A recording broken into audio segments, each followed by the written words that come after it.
พอดียังบ่อยากกด อาณาทั้งอ้ายเองก็ได้อ่ารับข่าวจากทางผู้หลักผู้ใหญ่เพิ่นได้เบิ่งคลิปเนาะ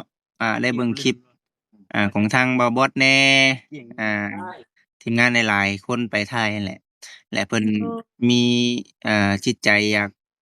แบบช่วยในเรื่องเจาะน้ำกับเฮ็ดห้องน้ำให้ว่าซั่นหั้นนะ เออ ก็เลยว่าเดี๋ยวถามเบิ่งทางน้องแต่ก่อนว่าโอ้ยเพิ่นสิเดินทางมาบ่ว่าหรือว่าจั่งใดว่าซั่นหั้นนะน้องมีแผนการว่าสิมาบ้านอยู่บ่แต่ว่าค่ารถค่าลาก็ประมาณ2-3แสนเนาะอ่าในเรื่องการไปกันมาในเรื่องรถซื่อแม่ๆนผู้หนึ่งนะ350,000นะคนหนึงเนาะขี่รถน่ะ350,000นี่เนาะแม่นโอ้คันสองคนก็หลักล้านหลักล้านอยู่เด้อ เพื่ออยู่ซื้อกินบ่ ยันหลักล้านอยู่ยันหลักล้านอยู่เพื่อแห่สงแห่ไทยจักหน่อยตกรถนี่มานี่พอแฮงเด้เนาะ ให้บ่จิตแล้วไปเอาอยู่กลางทาง โอ้ยน้ำมันแพงจับเนาะเพื่อไปฮอดพู้บ่แฮงแหละคือน้องนี่มีเงินยามใดมายามนั้นบ่ก็รูปแบบบางคนก็ว่าให้ขึ้นเรือนก่อนว่าจังมาบัดเรือนยังบ่ได้ขึ้นเด้บัดนี้แต่ว่าในเรื่องการขึ้นเรือนนี่ทางน้องว่าจังใดก็น้องก็อยากขึ้นแหละขึ้นไปอยู่ก่อนหั้นนะแล้วก็อืรถมสร้างก็สร้างไปนำไปอยู่นำหั้นนะแม่นเพราะว่าคุยกับบ่าวบอสเมื่อเช้านี้แล้วบอกทางบ่จิตก็ถามอยู่ว่าในเรื่องการขึ้นเรือนขึ้นศาลเด้ซั่นว่าทางผู้หลักผู้ใหญ่เพิ่นว่าแนวใดว่าซั่นเห็นบ่าวบอสเพิ่นก็บอกว่าขอเพียงน้องเพิ่นมาน่ะแต่งขันห้าขึ้นรถเว้าคือเฮาบ่มีแต่งขึ้นห้าขึ้นแล้วก็ขอเพิ่นส่ำนั้นก็ได้ว่าซั่นนะมีแต่บ่มีหยังหลายขอบบุญขอบคุณผู้ใหญ่เพิ่นแน่ที่เพิ่นคิดเห็นเฮาหั้นแหละที่เพิ่นคิดอยากชดช่วยเฮาขอบคุณขอบคุณเพิ่นแล้วน้องๆมาก็จึงขอบคุญขอบคุณเพิ่นงามๆจังว่ากันน้องเอ้ยมีหยังเว้าถึงเพิ่นแหน่โดยขอบคุญขอบคุณเด้อแม่ที่ว่าฝากเงินมาทางบ่จิตที่ทางนาเด้อความเจ็บความไข้บ่ให้มีบ่จิตคือกันหั้นอยู่ดีมีแรงเดินทางความปลอดภัยเด้อบ่จิตเด้อโดเด้อๆอยู่ดีมีแรงอยู่ดีมีแรงเด้อเดี๋ยวอ่าจังใดจังว่ากันอีกเทื่อเนาะ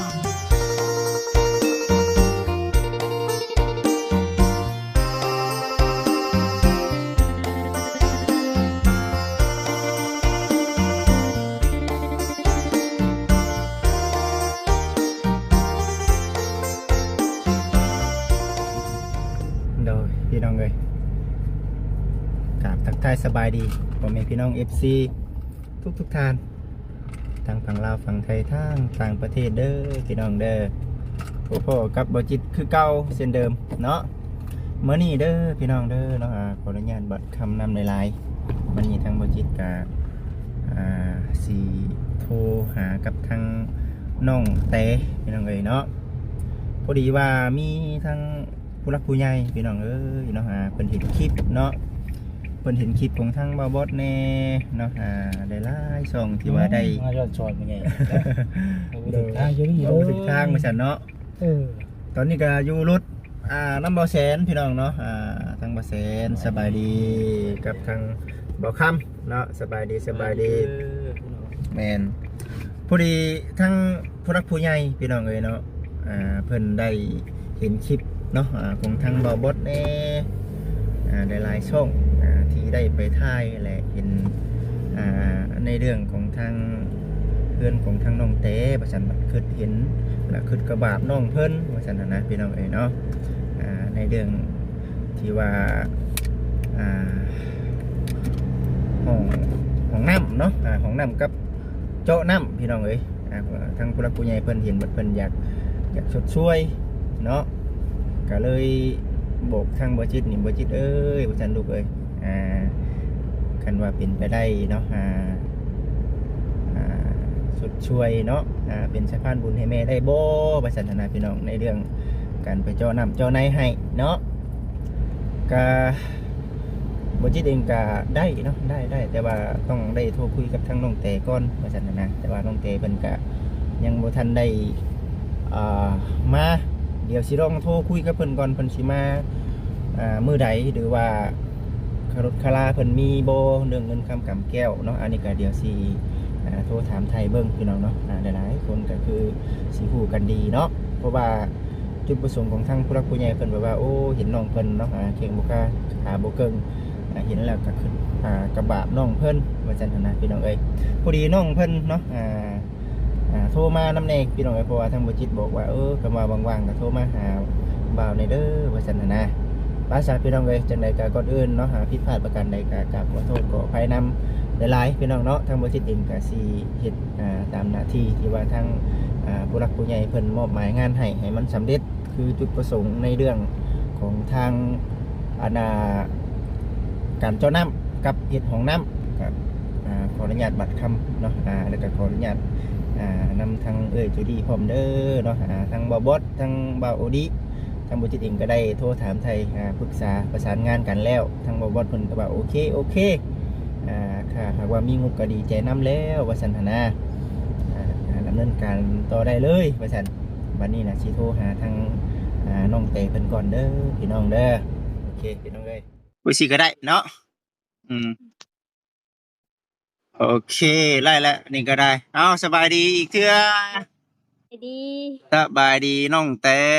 ถ่ายคลิปอยู่เด้อโดยอยู่ใช้ตอนพี่นี้นี่ร่วมกันกับแม่นั่นอยู่เพิ่นโทรมากับเบาเอ็นแม่นบ่โดยก็เลยบอกว่าไปออกไปรับสายเบาจิตก่อนเด้อว่าโอเคเรียนอยู่เพื่อน อยู่เฮือนสามีโดยเอ้ยคือว่าหั่นแหละเบิ่งสิเริ่มต้นแนวใดนี่เนาะอ่ามีข่าวบ่มีข่าวดีบ่เออตื่นเต้นหรือเต้นนี่ตื่นเต้นแหน่บ่ ตื่นเต้นแล้ว เออพอดีทั้งอ้ายเองก็ได้อ่ารับข่าวจากทางผู้หลักผู้ใหญ่เพิ่นได้เบิ่งคลิปเนาะได้เบิ่งคลิปของทางบ่าวบอสแหน่อ่าทีมงานหลายๆคนไปถ่ายนั่นแหละและเพิ่นมีจิตใจอยากช่วยในเรื่องเจาะน้ำกับเฮ็ดห้องน้ำให้ว่าซั่นหั้นนะ ก็เลยว่า เดี๋ยวถามเบิ่งทางน้องแต่ก่อนว่าโอ้ยเพิ่นสิเดินทางมาบ่ว่าหรือว่าจั่งใดว่าซั่นหั้นนะน้องมีแผนการว่าสิมาบ้านอยู่บ่อยากเมื่อแหละเดี๋ยวนี้แต่ยังบ่มีเงินเดี๋ยวสิกลับแล้วแบบกับน้องปวดขานี่น้องก็อยากเมื่อกวดอยู่วังเฮาผ่าตัดหั้นนะ ยังบ่ได้กวดบ่ซั่นยังน้องบ่มีเงินเดะช่วงนี้เพราะว่าบ่ได้เฮ็ดเวียกมันบ่มีเวียกเฮ็ดเออเพราะว่ามันเบิดก้นมันแล้วก็เบิดเวียกหั้นนะอืมๆๆๆแต่ว่าในเรื่องการไปการมานี่น้องคิดว่างบประมาณในการจ้างรถรามาแต่สารวัตรจนฮอดสวรรค์นี่น้องว่าเท่าใดฮอดบ้านหนองมะแง้วนี่โอ้ช่วงนี้ราคาแล้วแบบน้ำมันก็แพงอืคือลุงมเพิ่นเมื่อเช้านี้เพิ่นก็เมื่อสวรรค์คือกันนั่นแหละเพิ่นว่าเพิ่นได้ผู้หนึ่ง300,000ปลายบ่350,000นี่แหละโอ้คนหนึ่ง350,000บ่ได้รวมแม่นไม่รวมค่าซื้ออยู่คือกินเนาะบ่กับค่าเครื่องก็ยังบ่ได้รวมหั้นนะเพโอ้ราะว่าน้องเมื่อน้องไปเอาเครื่องเมื่อนำหั้นนะคันว่ามีเงินมานี่น้องสิมาบ่ก็สิเมื่ออ๋อคันมากับไผ เมื่อกับผัว ดีแล้วดีแล้วพังเบิ่งสามพังเบิ่งเด้ออันนี้ก็ทางผู้หลักผู้ใหญ่เพิ่นก็โทรมาหาทางบ่าวอยู่ว่าเพิ่นคนเดียวบ่กับเบากับโทรทางเบาน่าสิคนละทานอยู่บ่จักแหละหรือว่ามีอ้าวเพราะว่ากี้นี้เพิ่นก็ล่มกับเบาแอนอยู่เพิ่นก็ล่มให้น้องพังอยู่เพิ่นว่าเพิ่นก็ว่าสิเฮ็ดสิเจาะน้ำให้น้ำเบาโอ้คือบ่โทรถามเบาอีกก่อนคนเดียวโอ้บ่หั้นนะโอ้ในเรื่องมื้อเช้านี่ก็โทรหาเว้าแอนอยู่ในเรื่องเจาะน้ำนี่ก็คือบ่เห็นเราว่าหยังจักแลเราสิมีข่าวดีมาใหม่เฉียวถ้าว่ามี โดยเพราะว่าตัวผู้ว่าเพิ่นเฮ็ดมุงหลังคาให้น้องอยู่ว่าเฮือนบ้านโน้นซันว่าช่วงว่าโอ้หลังคาปลายโอ้ยันคนละทานอยู่ซั่นยันคนละทานอยู่เพราะขอว่าเลิศจักหน่อย เออ จักหน่อยทางโพดหั้นนะโอ้ยันว่าเพิ่นแต่ว่าเพิ่นมีแผนการว่าสิเจาะน้ำให้บ่โดยเบาต้องโทรถามเบาเอ็นอีก โอ้ๆๆๆเดี๋ยวสิรอโทรถามเบิ่งคันว่าเป็นแบบนั้นก็ดีแหละทั้งเทื่อที่ทางเบาก็สิได้บอกกับทางผู้หลักผู้ใหญ่เพิ่นคันว่ามีแผนการเฮ็ดห้องน้ำก็สิดำเนินการห้องน้ำว่าซั่นโดยเอเพราะว่าอ จักหน่อยว่าเอ้าคันแม่นว่าน้องแต่ฮู้เป็นหยังน้องแต่บ่บอกหันนะก็เเลยบอกว่าออแม่นคนเดียวกันหรือว่าคนละคนบ่ยัหันนะนคนละทานอยู่ยันคนละทานอยู่เพราะว่าเพิ่นก็เบิ่งคลิปเบาแอนอยู่เด้เพิ่นว่ามีผู้หลักผู้ใหญ่ทางเบาแอนเพิ่นสิมุงอันน่ะหลังคาหเรือนครัวให้ว่าซั่นนะยันคนละโดทานอยู่ยเดี๋ยวสิโทรถามมึงทางเบาแอนเพิ่นจ้ะมื้อเช้านี้ก็โทรอืถามอยู่มมื้อเช้านี่ทางเบาแอนก็ได้แต่ว่าบ่เห็นเราว่าหยังยันเรามีข่าวมาใหม่บ่จักอืมโดยเพราะว่าน้องก็กำลังร่วมกับเพิ่นแล้วกินอืนี้หั้นนะเพิ่นโทรมามชวนเอาเข้ากลุ่มอืมๆๆเพราะว่าช่วงอันนี้ทั้งเฒ่าแม่เพิ่น เว้าประมาณจักประมาณ2-3มื้อแล้วแต่ว่ายังบ่มีโอกาสได้โทรคุยกับทางน้องแต่ว่าซั่นตอนนี้ก็โทรหาน้องก่อนก็เลยโอ้คันว่ามีงบเจาะน้ำก็ดีแหละโดเพิ่นว่าเพิ่นยสิเจาะน้ำให้บ่แม่นเพิ่นว่าเพิ่นสิเจาะน้ำให้แล้วอืก็มุงหลังมคาในเรื่องการเจาะน้ำนี่แบบใดก็แบบใส่ไดโซลาร์เซลล์บ่หรือว่าแนวใดก็บ่อันนี้เพิ่นก็ยังบ่ได้ว่าหยังเพิ่นคิดว่าเพิ่นถึงจะบ่ได้ยินในคลิปเว้าแอนว่าทางบ่จิตมีว่าสิเอาไผเข้าในนี้เด้เพิ่นก็เลยถามเนาะยังยังถูกบ่บ่ยังยัง เพิ่นว่าอ่าตอนเรื่องเอาไผเข้านี่บ่ได้ว่าเพราะว่าติกกี้น่ะคิดว่าน้องมีไฟฟ้าแล้วว่าซั่นนะก็เลยว่าสิอ๋ออ่าคันว่าเจาะให้น่ะว่าสิเจาะให้แล้วก็ใส่ไดไฟฟ้าเลยว่าซั่นคิดว่าเว้าแบบนี้คิดว่าเรือนน้องมีไฟฟ้ายังเนาะยังเพโอ้ราะว่าโฮอยู่แถวนี้ก็เรือนแม่นางกับเรือนผู้บ้านเด้เพิ่นมีไผพาอืซื้อซองมแหน่ซะแต่ว่าในเรื่องเข้าไฟฟ้านี่ยันยังบ่ทันมีเทื่อแต่ว่าแม่ก็เพราะว่าย้านเว้าแอนก็พัอืงพิษมแน่นี่นะๆ อืเป็นหยังดมอกเราคุยกันได้ตัวนี้พี่น้องเอ้ยแม่นเพอาราะว่าบางๆคนเนาะเพิ่นก็พังพิษเพิ่นก็เอามาเว้านี่อืนะเนาะก็แม่นบ่ว่ากันดเว้าอกมันยังบ่สาไป ยเกินไปเออก็โอ้ดีแล้วฉันก็สิได้บอกกับทางเฒ่าแม่เพิ่นอ่าคันว่าน้องมาคันว่าน้องมาก็พู้นแหละเดี๋ยวสิบอกทางเฒ่าแม่เพิ่นว่าจั่งใดว่าซั่นน่ะนะแต่ว่าอืมค่ารถค่าราก็ประมาณ2-3แสนเนาะอ่าในเรื่องการไปกันมาในเรื่องรถซื่อแม่ๆอืนม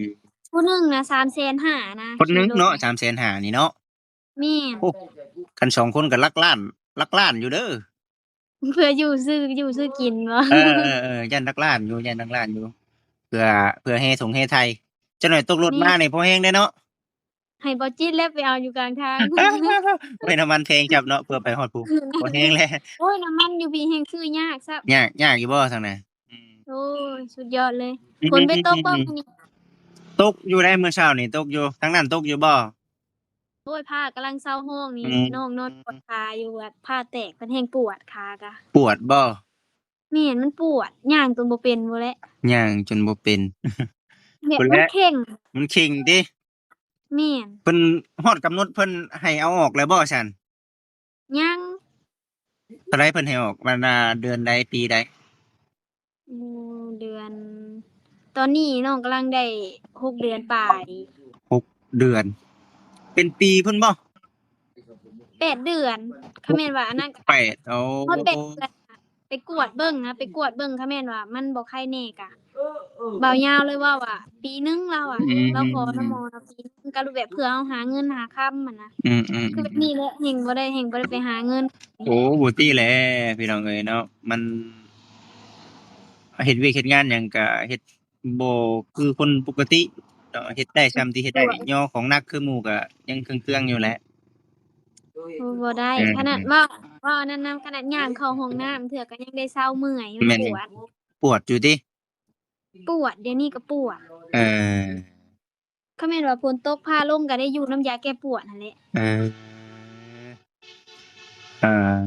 พู้นแหละมีแต่ในเรื่องของทางน้องนี่ก็เดี๋ยวสิคุยกับทางถ้าแม่เพิ่นเบิ่งว่าสิจั่งใดว่าซั่นน่ะนะก็ว่าคือน้องนี่มีเงินยามใดมายามนั้นบ่ก็รูปแบบบางคนก็ว่าให้ขึ้นเรือนก่อนว่าจังมาบัดเรือนยังบ่ได้ขึ้นเด้บัดนี้อืแต่ว่าในเรื่องการขึ้นเรือนนี่ทางน้องว่าจั่งใดก็น้องก็อยากขึ้นแหละขึ้นไปอยู่ก่อนหั้นนะแล้วอืก็เฮ็ดมสร้างก็สร้างไปนำไปอยู่นำหั้นนะแม่นเพราะว่าคุยกับบ่าวบอสเมื่อเช้านี้แล้วบอกทางบ่จิตก็ถามอยู่ว่า ในเรื่องการขึ้นเรือนขึ้นศาลเด้ซั่นว่าทางผู้หลักผู้ใหญ่เพิ่นว่าแนวใดว่าซั่นเห็นบ่บอสเพิ่นก็บอกว่าขอเพียงน้องเพิ่นมาแล้วแต่งขันห้าขึ้นโลดเว้าคือเฮาบ่มีแต่งขึ้นห้าขึ้นแล้วก็ขอเพิ่นส่ำนั้นก็ได้ว่าซั่นหั้นนะอืมนี่คือเว้าในเรื่องบ่มีว่าอันนี้คือบ่บอสเว้าสู่ฟังอันนี้เฮ็ดอันนั้นก็ได้อามีก็เอาๆๆอันนี้คือว่าเฮาเว้าเอาพ่อเรื่องบ่มีแม่นี่เด้อ เอาเอาผู้หลักผู้ใหญ่มาอืมซื่อนะมีแต่บอกผู้หลักผู้ใหญ่เพิ่นเล็กๆน้อยๆก็ทางผู้หลักผู้ใหญ่เพิ่น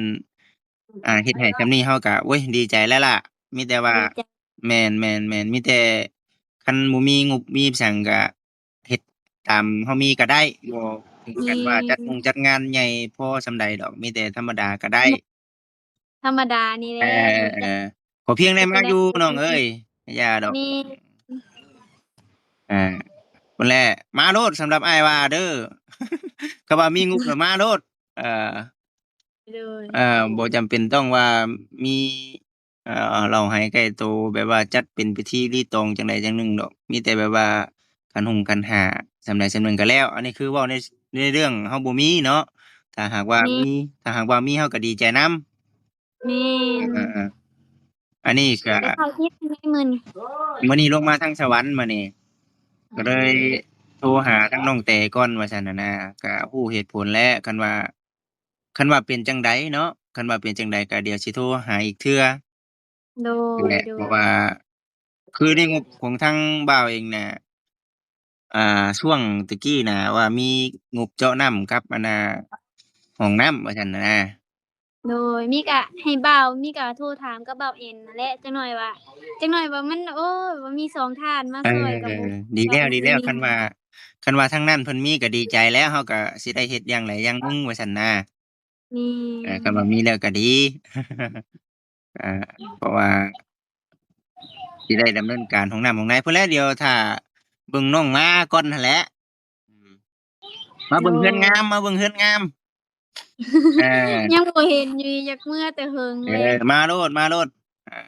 คันว่ามีงบมาเออพู้นแหล้วคือว่าแหละเนาะในเรื่องแข้งขาเนาะมันมันยังเจ็บอยู่เนาะแม่นยังเจ็บยังเคืองอยู่โอ้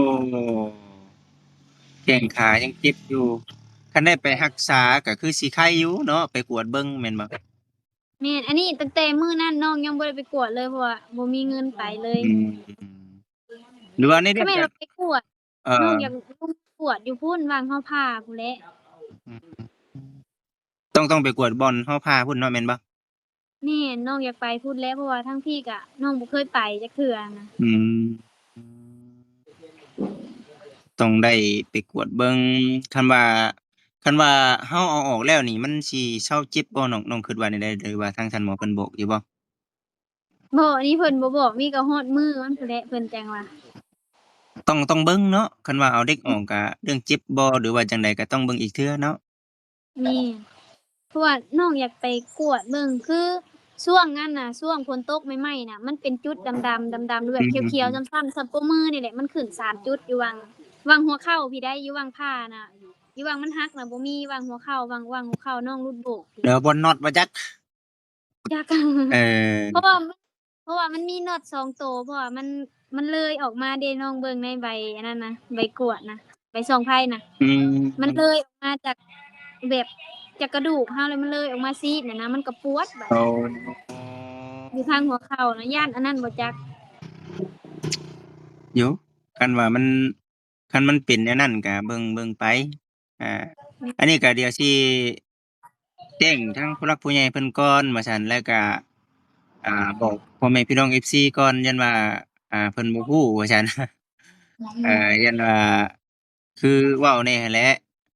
อ่าคันว่าทางเบาแอนเพิ่นมีงบประมาณก็ดีใจนำว่าซั่นนะผู้หลักผู้ใหญ่ทางนั้นแหน่ทางนี้แหน่เพิ่นชดช่วยก็ได้อันน่ะอ่ามาอยู่ไวเลยเออไผซะผัวไปไสซั้นอยู่เฮือนนี่แหละเฮ็ดหยังซะซุมื้อนี้แนวใดเอ่